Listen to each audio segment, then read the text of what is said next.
श्री शिवाय नमस्तुभ्यम। Life of Shiva YouTube channel में आप सभी का स्वागत है। श्री देव पितर शिव महापुराण की कथा जो कोटा में हो रही है, कोटा राजस्थान में, उसमें गुरुजी बहुत अच्छे से बताए कि 16 श्राद्ध में किसी भी दिन विषकपी नाम से गाय को रोटी पराठा के ऊपर दूध, गुड़ और थोड़ा सा चावल लेके खिलाना चाहिए। ये कथा दूसरे दिन की कथा में बताए थे, पर आज तीसरे दिन गुरुजी ने बताया कि जब आप कोई पितृ के श्राद्ध के निमित्त हवन होम छोड़ता है या फिर किसी को दान देते हैं, भोजन खिलाते हैं, और यदि जल आचमन नहीं होता या जल नहीं छोड़ते, गाय को खिलाने के बाद भी यदि आप जल नहीं, तो ये पूरा भाग, पितरों का भाग, महाशनि असुर ले जाता है। तो उसके उद्धार के लिए क्या हुआ और कैसे करना चाहिए, ये सब गुरुजी आज कथा में विस्तार से बताइए। आप भी गुरुजी के श्रीमुख से यह कथा सुनिए। हनुमान जी पूर्व जन्म में कौन थे? बोलो रे कोटा वाले। नहीं जाना था।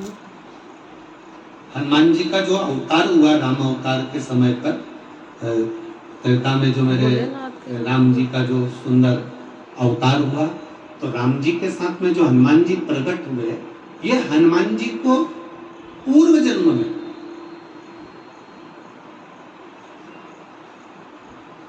पूर्व समय में जो हनुमान जी को ये बानर का रूप मिला है, राम अवतार के समय पर हनुमान जी का जो स्वरूप प्राप्त हुआ, ये हनुमान जी पूर्व समय में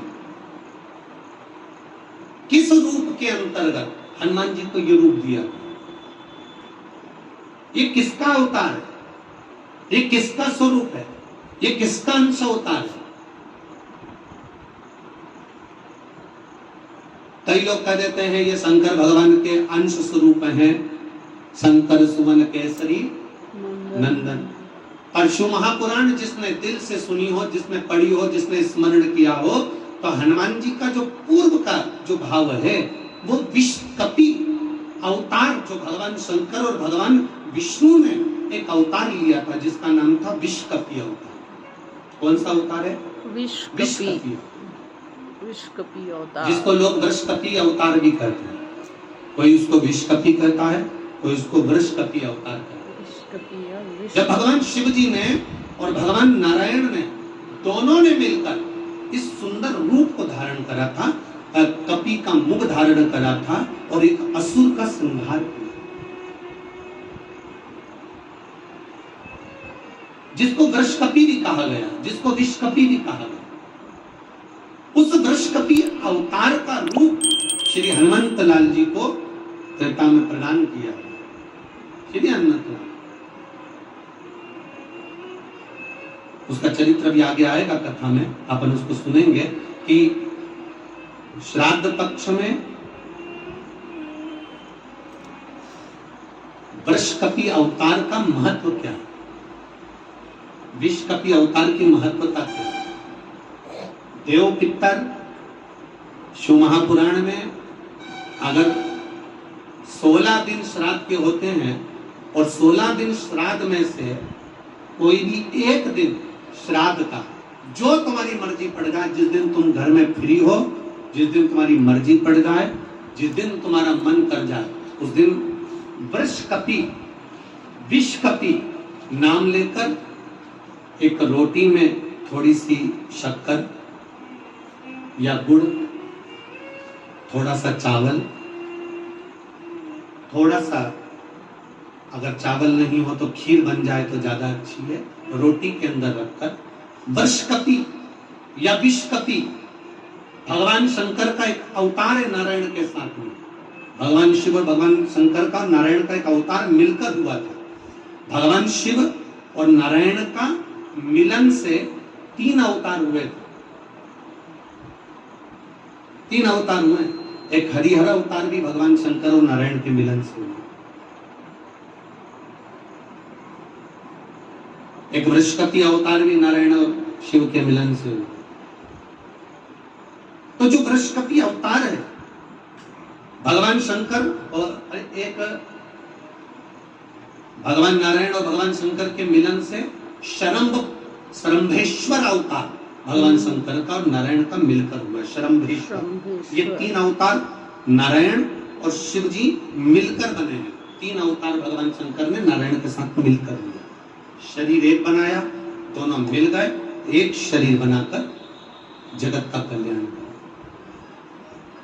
रोटी हो तो रोटी, पूड़ी हो तो पूड़ी, पराठा हो तो पराठा, जो तुम बनाए हो उसमें थोड़ा सा मात्रा दूध चावल की या खीर की, थोड़ी सी मात्रा गुड़ की, और वृषकपि या विषकपि अवतार का नाम लेकर अपने दरवाजे के बाहर खड़े होकर जो गौ माता को श्राद्ध पक्ष में किसी भी दिन ये भोजन वृषकपि का नाम लेकर दे देते हैं, उसके घर में कभी संपदा की कमी नहीं आती, धन की कमी नहीं आती। श्राद्ध पक्ष का ये स्वरूप है विषकपि अवतार।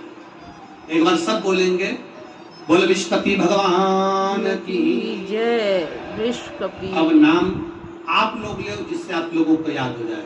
बोलिए विषकपि।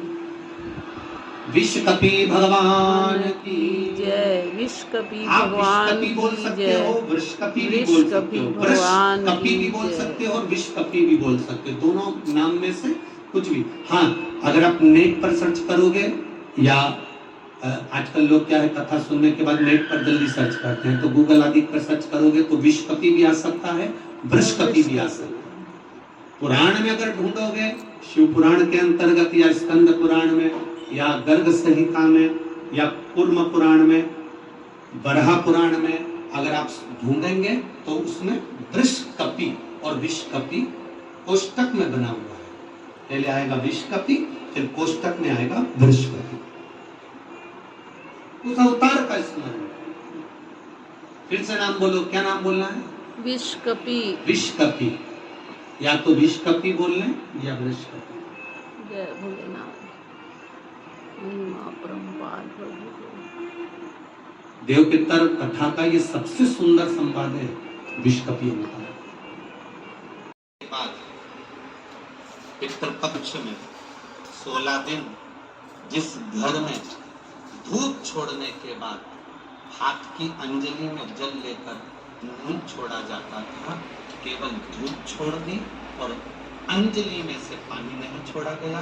गाय को श्राद्ध पक्ष में रोटी निकालकर खिला दी, थोड़ा सा जल गाय को नहीं दिया गया।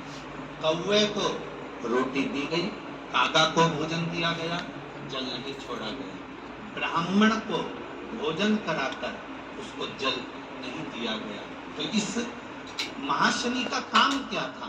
श्राद्ध पक्ष में पितरों को जो भाग मिलता था, देवताओं को जो भाग मिलता था, पितृ पक्ष में पितरों को जो भाग मिलता था, जिसमें जल नहीं छोड़ा जाता था, उस भाग के उस घर की 71 पीढ़ी का पितरों का हिस्सा महाशनि अपने खाते में ले लेता था, उसको अपने पक्ष में रख लेता था। तो पितृ उससे तरसते थे, उस भोजन के लिए तरसते थे।